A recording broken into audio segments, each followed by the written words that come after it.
Dans ce nouveau programme, je vais vous commenter l'épisode 118 de votre série La Patrona. Let's go! Tout commence avec le procès d'Hannibal où ce dernier dit qu'il est innocent. Constanza devient folle de rage en le traitant de menteur. Vu la situation, Ricardo prend la parole, en disant qu'il a soumis des documents, qui prouvent que sa mère était prisonnière dans un milieu où résident des folles. Et elle était entourée de ses amis qui avaient le même sort qu'elle. Alors, il appelle les membres du jury à faire preuve de transparence et de justice, car Hannibal mérite d'être puni sévèrement à cause de ses nombreux crimes. Après sa parole, Madame la juge demande à la défense si elle a son mot à dire pour contester cette déclaration. Et là, Antonia complimente son avocat en le traitant de meilleur.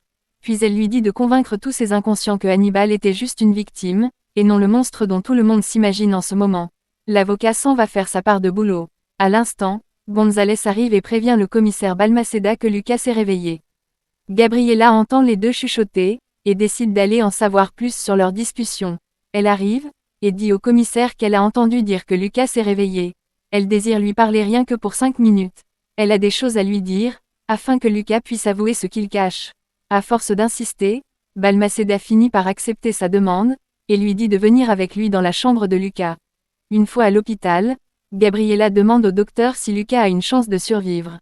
Ce dernier répond qu'il a des doutes, vu son état. Balmaceda est curieux de savoir si la chirurgie n'a pas fonctionné. Le docteur leur dit que les dommages du foie sont irréparables.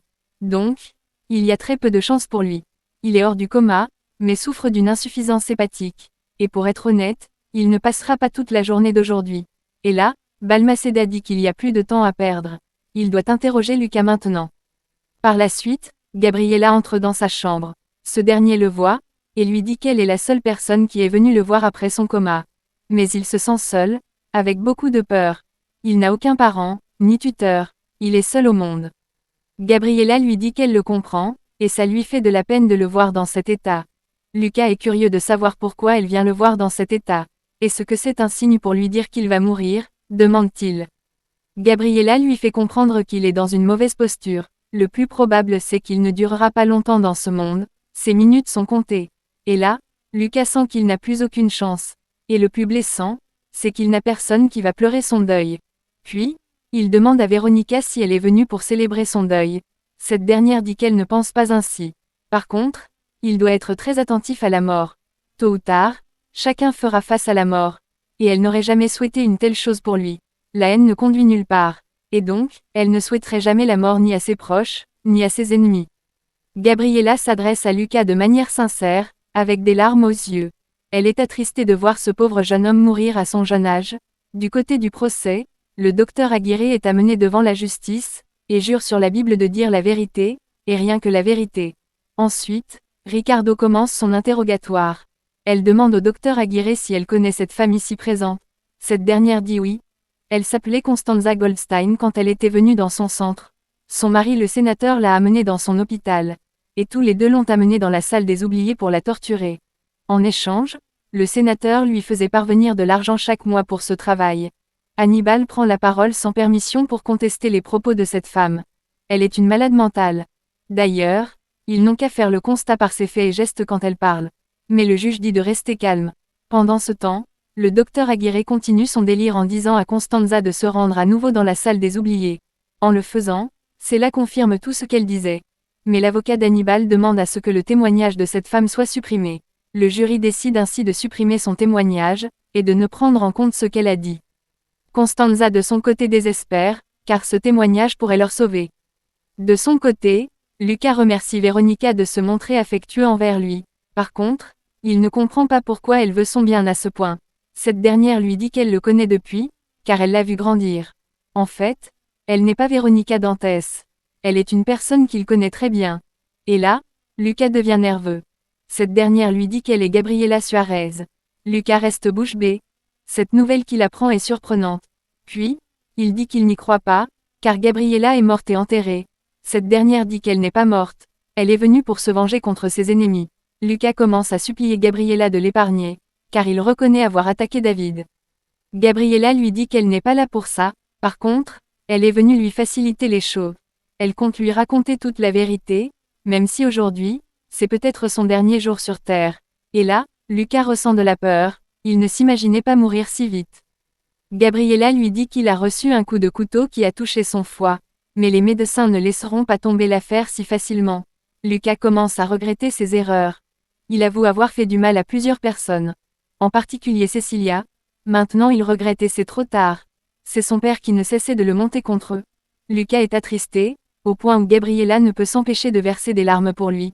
Il sent sa fin très proche, et c'est douloureux pour Gabriella.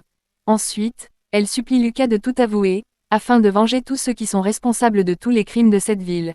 Lucas finit par accepter de tout révéler avant de mourir. Gabriella se réjouit de sa réponse.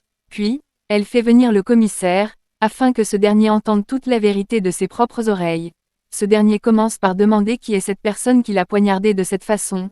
Du côté du procès, Constanza promet de dire la vérité et rien que la vérité. Ricardo débute l'interrogatoire, en lui demandant qu'avant qu'elle ne se retrouve dans cette prison, comment se portait son foyer conjugal. Cette dernière dit qu'elle a rencontré Hannibal, alors que ce dernier débutait sa carrière. Mais à force de vivre avec lui, elle a découvert qu'il n'était qu'intéressé par sa fortune. Et donc, il ne l'aimait pas. Et ce qui lui fait penser ça, c'est que son mari l'a trompée plusieurs fois, non seulement avec des prostituées, mais aussi avec cette mauvaise femme Antonia Guerra. Cette dernière nie que ce n'est pas vrai.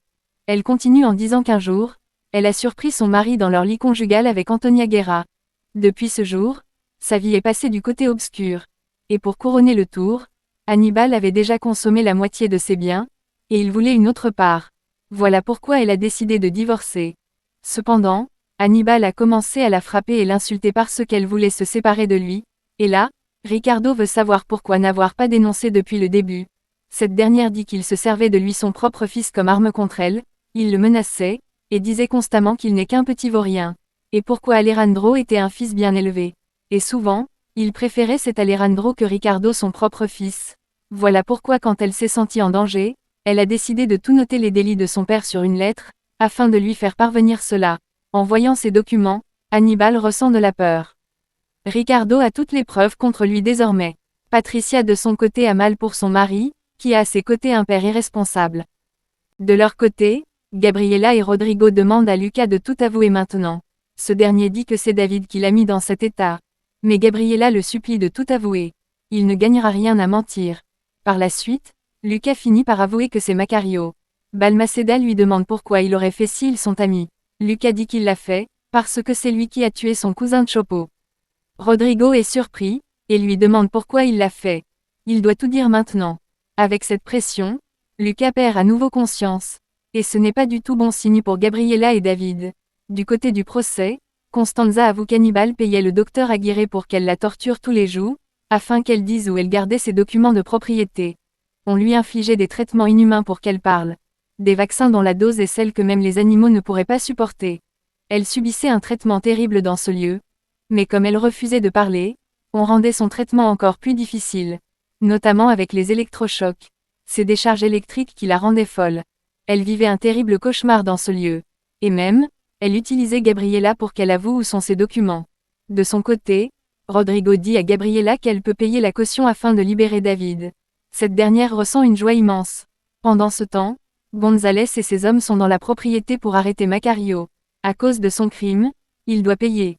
Ces derniers font ce qu'ils peuvent pour l'arrêter, même si Macario est armé. De son côté, Lucas avoue tout, en disant qu'il a tué Prudencia Montemar. Il a également refait le portrait à Alberto Espino, sans oublier la mort de Chopo dont il est responsable. Rodrigo veut savoir pourquoi, et qui l'a ordonné. Lucas répète que Macario voulait se venger de la mort de son cousin. Et pourtant, c'est ce Chopo qui a causé l'accident de Max et Valentina. Et il regrette beaucoup d'avoir attaqué Cecilia, la copine de David. Par contre, Rodrigo veut savoir qui est le grand responsable derrière toute cette histoire. C'est la seule chose dont il veut savoir. Même Gabriella le supplie de dire qui est-ce. Lucas essaye de parler, mais finit par perdre le souffle. La seule parole qui sort de sa bouche, c'est cette femme, dont il finit par ne pas révéler le nom. Cela ne facilite pas la tâche à Gabriella et Balmaceda. S'il donnait le nom de cette femme, la tâche aurait été facile. Et donc, Lucas rend l'âme sans dire l'identité de cette personne dangereuse. Et c'est la fin de ce programme. Partagez vos avis en commentaire. Abonnez-vous pour ne pas manquer la suite de cette tragédie. See you soon.